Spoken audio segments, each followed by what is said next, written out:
Hello guys, हम पढ़ने वाले इंटर क्लास और 10th क्लास का एक आईएमपी डेरिवेशन जिसका नाम है प्रतिरोधों को जोड़ना। और प्रतिरोधों को दो तरीके से जोड़ा जाता है, एक श्रेणी क्रम में, एक समांतर क्रम में। अब देखिए, पहले को सोल्व कर रहे हैं हम श्रेणी क्रम में। कैसे सोल्व होता है कि R बराबर R1 प्लस के R2 प्लस के R3 हमें सोल्व करके लाना है, प्रतिरोधों को जोड़ना। ये काफ़ी ईजी है। देखिए, माना ए बी एक क्या है, श्रेणी क्रम का एक तार है, एक वायर है जिसमें R1 R2 R3 क्या है, तीन प्रतिरोध हैं जो श्रेणी क्रम में जुड़े हैं। और V1 V2 V3 क्या है, विभव है। ये भी क्या है, श्रेणी क्रम में जुड़े हैं। और टोटल इसमें विभवांतर या विभव क्या होगा, V होगा। यही ये जो हिंदी है ये हम यहाँ पे लिख चुके हैं टाइम को बचाने के लिए। माना ए बी क्या है, प्रतिरोधों का एक श्रेणी क्रम है। क्या है, ए बी क्या है, प्रतिरोधों का श्रेणी क्रम है जिसमें R1 R2 R3 क्या है, तीन प्रतिरोधों को तथा V1 V2 V3 विभव को श्रेणी क्रम में लगाया गया या जोड़ा गया है तथा परिपथ में कुल विभव क्या है, V है। इस टाइप से आप इसकी हिंदी लिख सकते हैं। चलिए फ्रेंड्स, अब इसका सॉल्यूशन करते हैं। सॉल्यूशन काफ़ी आसान है। देखिए, हम करेंगे इसको ओम के नियम से हल। तो हम जानते हैं कि ओम के नियम का फॉर्मूला क्या होता है, वी नो डैट। हम जानते हैं कि ओम के नियम का फॉर्मूला होता है, क्या होता है फ्रेंड्स, आर बराबर होता है B upon I.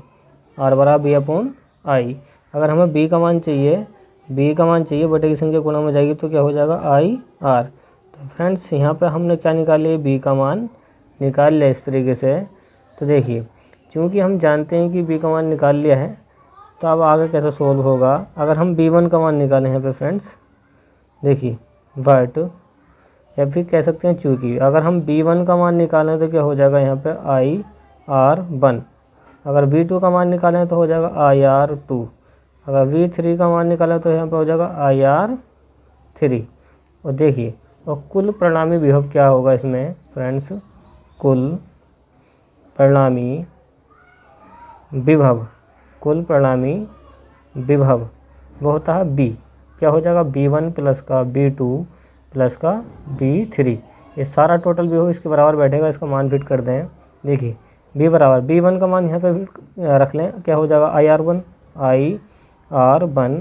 IR2 plus IR3। इस टाइप से सारे मान हम लोग रखे यहाँ पे, इसको फिट कर लिए। क्योंकि हम जानते हैं कि B बराबर क्या आया था हमारे पास, IR। क्या आया था, B बराबर IR। तो B बराबर IR, इस B की जगह फिट कर दें तो B बराबर क्या रख देंगे हम यहाँ पे, IR। क्या रख देंगे, IR। इस B का जगह क्या रख देंगे, IR। यहाँ पे सभी में से I कॉमन ले लें। यहाँ से बचेगा R1 R2 R3। देखिए, I से I कट, यहाँ से बचेगा R, यहाँ से बचेगा R, और यहाँ से क्या बचा, R1 प्लस का R2 प्लस का R3। और यही फ्रेंड्स हमको क्या करना था, सोल्व करना था। तो काफ़ी इजी तरीके से आपको ये समझाया गया है। उम्मीद है कि आप, चलिए फ्रेंड्स, अब इसका नेक्स्ट पार्ट सोल्व करते हैं, समांतर क्रम में प्रतिरोधों को जोड़ना। जो हमें फॉर्मूला लाना है क्या, 1/R बराबर 1/R1 प्लस के 1/R2। हमें फॉर्मूला सिद्ध करके लाना है। तो देखिए, चित्र को समझिए। चित्र में काफ़ी आसान तरीके से इसको बनाया गया है। देखिए, माना ए वी क्या है, प्रतिरोधों का एक समांतर क्रम है। समांतर क्रम में समान है एक दूसरे के, समांतर क्रम है जिसमें R1 R2 R3 तीन प्रतिरोधों को तथा V1 V2 V3 तीन विभव को और I1 I2 I3 धाराओं को किसमें, समांतर क्रम में संयोजित किया गया, जोड़ा गया है। जिसमें बैटरी B है और कुंजी K है। और जैसी कुंजी K को हम दबाते हैं, इसमें पूरे के पूरे परिपथ में धारा मैंने लगती है। इस टाइप से आप इसकी हिंदी लिख सकते हैं, जो हम पहले लिख चुके हैं। माना ए भी प्रतिरोधों का एक समांतर क्रम है जिसमें R1 R2 R3 क्या है, प्रतिरोध हैं। वो B1 B2 B3 क्या है, विभव हैं। और I1 I2 I3 क्या है, धाराएं हैं।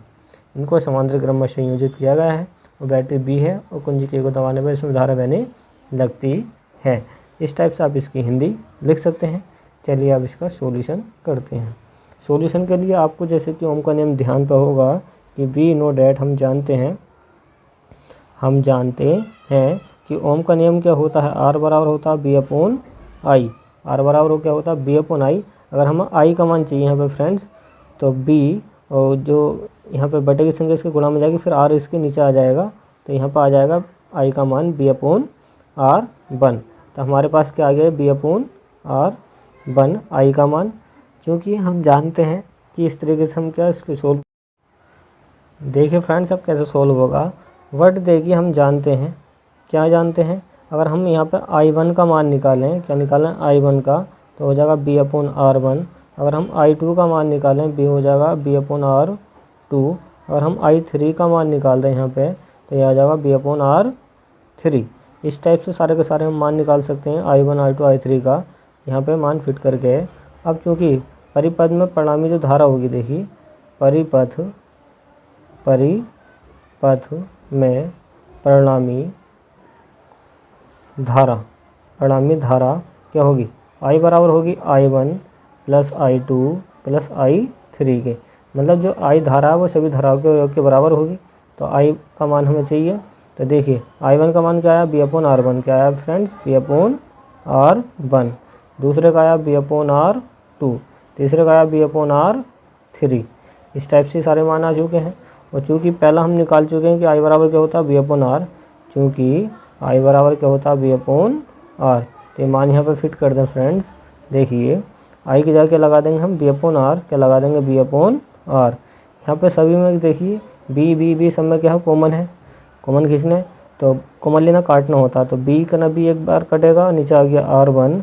B का ना B एक बार कटेगा, नीचे आ गया R2। B का ना B एक बार कटेगा, नीचे आ गया R3। तो इस टाइप से देखिए B से B कट कर देंगे। देखिए ये गुणा है, ब्रैकेट क्या होती है, गुणा की संख्या बराबर में कहाँ पर आ जाएगी, इसके बटे में। मतलब R के गुणा में यहाँ पे आ जाएगी B। फिर B से B काटते हमने डायरेक्ट काट दिया। तो एक बार कटेगा तो यहाँ पे क्या आएगा फ्रेंड्स, एक बार कट चुका है। तो यहाँ पे क्या आ गया, 1/R। क्या आ गया, 1/R। ऐसा आ जाएगा 1/R1 प्लस के 1/R2 प्लस 1/R3। तो इस टाइप से आप इसका फॉर्मूला सिद्ध कर सकते हैं। तो काफ़ी आसान तरीके से आपको ये समझाया गया है। उम्मीद है कि आपको वीडियो पसंद आएगी। वीडियो को लाइक एंड शेयर कीजिए, चैनल को सब्सक्राइब कीजिए। Thanks for watching guys. मिलते हैं नेक्स्ट वीडियो में।